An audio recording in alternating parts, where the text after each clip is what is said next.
Everyone believes in good luck charms, us or the great writers. You know, it is said about Charles Dickens that he used to touch things thrice because he thought it would give him luck. Also, he would sleep facing north, thinking that it would improve his writing skills. And then, see, he is still considered to be the greatest Victorian novelist. So, do you believe in good luck charms? If yes, you should comment. And hello, hello, how are you? This is Heena from Team TES, and I welcome you again in another session of Maharashtra's Set Practice Test. I have chosen these questions very, very carefully, meticulously, because I know they will help you with NET exam as well, okay, and all the other important English papers. So, 15 questions with some little bit explanation, but then good enough for you. Let's begin with question number 1. Byron's Childe Harold's Pilgrimage is written in option A, quatrains, B, heroic couplets, C, Spenserian stanza, or D, Ottawa rima. Childe Harold's Pilgrimage is written in option C, Spenserian stanza. Well, it was used by Edmund Spenser in his The Fairy Queen. अब इसमें क्या होता है? Total 9 lines होती हैं, out of which the first 8 are written in iambic pentameter and the last one is in hexameter. Okay, Byron used it in Childe Harold's Pilgrimage. Then Tennyson used it in The Lotus Eaters. Then let's say Shelley, he used it in Adonis, right? Now, fun fact. Child का मतलब क्या है? It's a long narrative poem that you know. Child का मतलब बच्चा नहीं होता यार. Child का मतलब होता है contestant for knighthood. A person who will be knighted or will become a knight is called a child in the olden days. Okay. अभी Byron को Lord Byron क्यों कहा जाता था? Because he was from an aristocratic family. So George Gordon Brown, Lord Byron, George Gordon Byron. Well, he was a major romantic poet and he lived from 1788 to 1824. Thoda bahut in this poem, it is autobiographical, okay? Because Childe Harold is also rich and he has gone on a pilgrimage to search about his life. He is disillusioned, right? Let's move on. Question number 2. You are all a lost generation is the epigraph of. Your options are A, The Great Gatsby, B, The Sound and the Fury, C, Absalom, Absalom, or D, The Sun Also Rises. You are all a lost generation is the epigraph of option D, The Sun Also Rises, which is a 1926 novel by the American writer Ernest Hemingway. Now, it talks about the disillusioned youth of America who witnessed World War I and later they did not understand what to do with their life. The major people in this novel, the protagonist is Jake Barnes, who participated in the war and was physically as well as mentally hurt. The others are Robert, Mike, Lady Brett. Now, this Lady Brett falls in love with every other man she meets, and equally disillusioned are the men running here and there, physically also, mentally also. They moved from France to Spain, they were from America, they are clueless, and therefore the epigraph is you are all a lost generation. In the Sun Also Rises. Look here, that is the cover, okay? How he is sleeping, does not know what to do. Yeah, let's move on. Question number 3. The Indian English novelist who explored the theme of metaphysics in his works is. Your options are A, Mulk Raj Anand, B, R.K. Narayan, C, Arun Joshi, or D, Raja Rao. Metaphysics किसने explore किया? Well, पहले बता दूं, Mulk Raj Anand definitely not because he spoke for the poor caste of Indian society. R.K. Narayan was all about humor and compassion, right? That is what his character spoke of. Arun Joshi also spoke about English speakers of India who thought themselves to be superior, but then believe me, they were disillusioned, they were shallow, and they were disturbed. So, ab kaun bache? Option D, Raja Rao, the man on the screen. See, he's the same one, okay? Young Raja Rao, old Raja Rao. मुझे बड़े मजे आते हैं ये दो pictures देने में हर author की, क्योंकि मुझे लगता है देखो with time how do they age ना, और हम भी ऐसे हो जाएंगे. But then I'm sure we'll also age gracefully, right? With beauty and grace. Now, about Raja Rao, Of course, his famous works are Kantapura of 1938 and The Serpent and the Rope of 1960. His characters always wanted to search for the greater spiritual truth, which means metaphysics. Okay. Now, he was born in India, but then later he moved and settled in America. Right? That's Raja Rao for you. Let's move on to question number 4. I am the enemy you killed, my friend. I knew you in this dark. These lines are taken from option A, The Soldier, B, Dolce et Decorum Est, C, To His Dead Body, or D, The Strange Meeting. These lines, I'm the enemy you killed, my friend, are taken from option D, Strange Meeting. It was a 1919 posthumous war poem by Wilfred Owen. And who is Wilfred Owen? He's an English poet and soldier. Okay. अभी थोड़ा poem के बारे में बताती हूँ. In this, the speaker, who is a soldier, he is tired of fighting in the war. So he leaves it, he escapes the battle. But then to his surprise, where does he reach? Hell. And in hell, he meets an enemy soldier whom he had only killed. So this enemy soldier speaks these lines, quote, I am the enemy you killed, my friend. I knew you in this dark. For so you frowned yesterday through me, as you jabbed and killed. I parried. Parried ka matlab stopped. I parried, but my hands were loath and cold. Let us sleep now. Let us sleep now. Kyun bola? Because now none of them are part of war. None of them are part of brutality. Right? Now, about Wilfred Owen, he was the leading war poet of the First World War. He lived a very short life, just 25 years, from 1893 to 1918. And he also died at the front, okay, when he was actually fighting for his country in northern France. Yeah? Wars are pathetic. And I don't know why leaders don't understand it sometimes, right? The leaders of the great country. This is not the age of war, okay? Let's move on. Question number 5. Periphrasis, which is a roundabout way of speech or writing, is also known as, your options are A, synecdoche, B, allusion, C, understatement, or D, circumlocution. Periphrasis, you know it. It is option D, circumlocution. देखो periphrasis में क्या होता है ना, a longer phrase is used in place of a shorter one.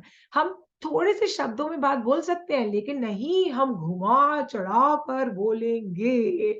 For example, I can say the sun, but then no, I will say the natural source of light. Periphrasis is taken from a Greek word which means turning about, like talking around, talking around.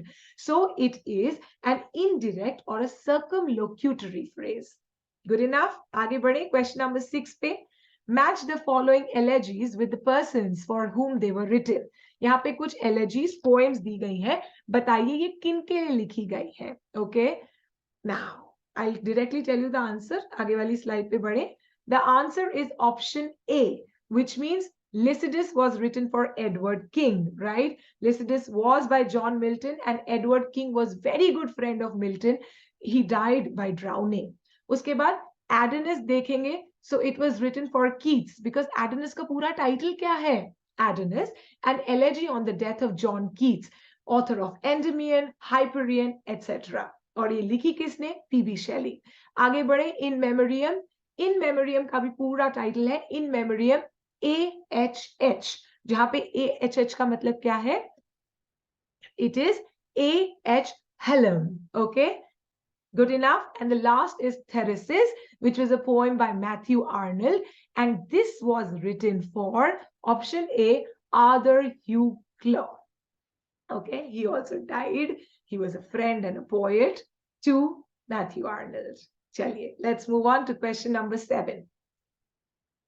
Which of the following feminist critics used the expression gynocriticism for the first time? Your options are A, Kate Millett, B, Simone de Beauvoir, C, Elaine Showalter, or D, Mary Ellman.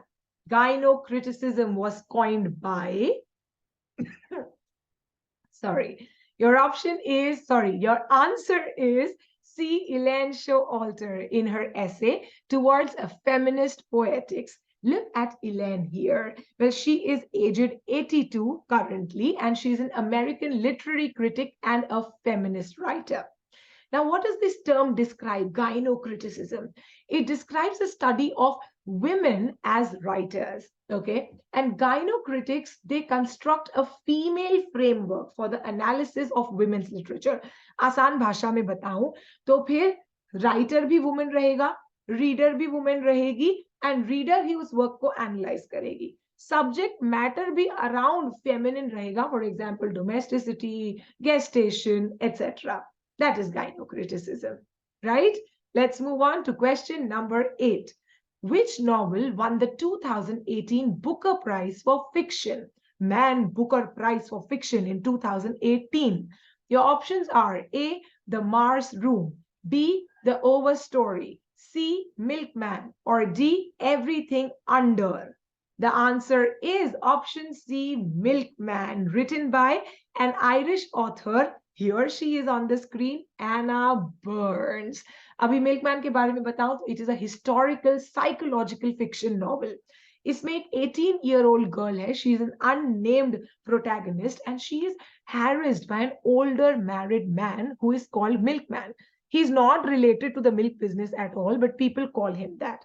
इस novel में Anna Burns has spoken about two kinds of violence. The first is gender-based and the second is sect-based, okay, which is according to political oppression. Let's move on to question number 9. Gregor Samsa is a character from Franz Kafka's. Your options are A, The Trial, B, The Castle, C, In the Penal Colony, or D, Metamorphosis. Gregor Samsa, you know him. He is from the Metamorphosis. Well, Metamorphosis is a novella which was published in 1915, and Franz Kafka was a Czech novelist, right? And he lived from 1883 to 1924. अभी थोड़ा बहुत Metamorphosis के बारे में बताऊं because बहुत ही बढ़िया story है इसकी. Well, Gregor Samsa is the only bread earner of his family. His family includes of his mummy, papa, and a sister called as Grete. Now, one morning, Gregor wakes up and he finds himself metamorphosized, which means changed into an insect. Critics believe that insect was a cockroach.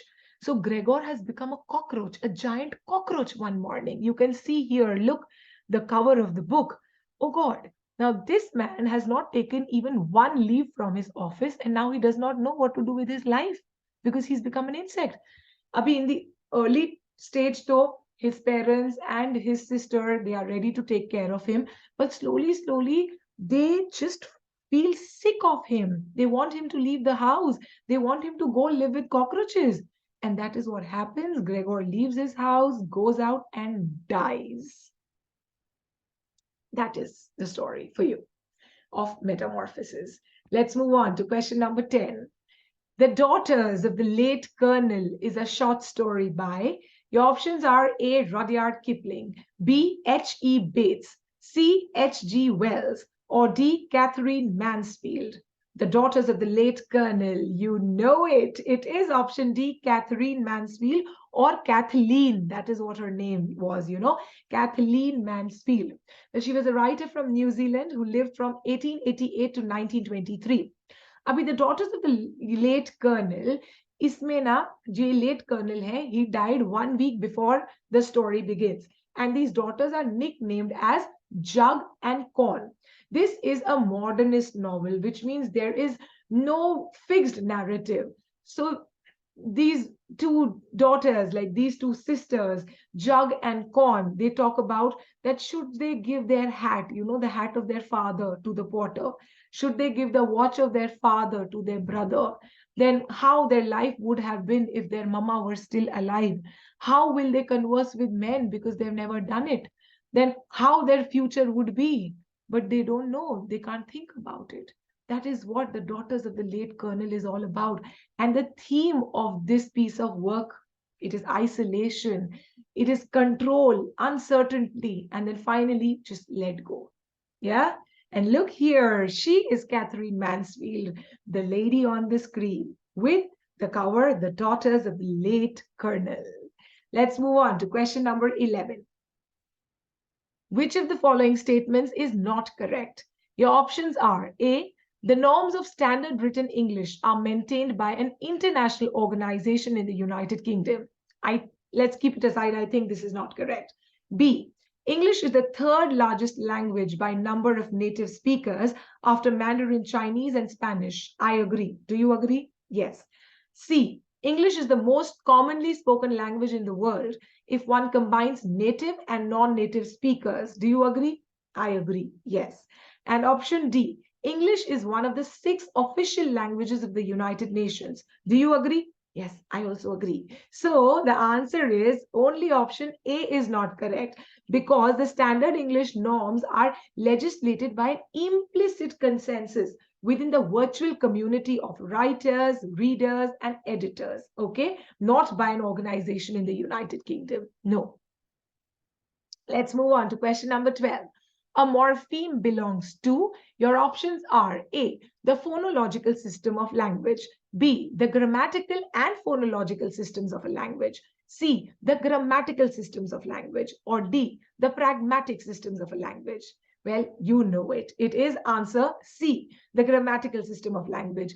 अभी बहुत आसानी से बताती हूँ morpheme का मतलब समझो.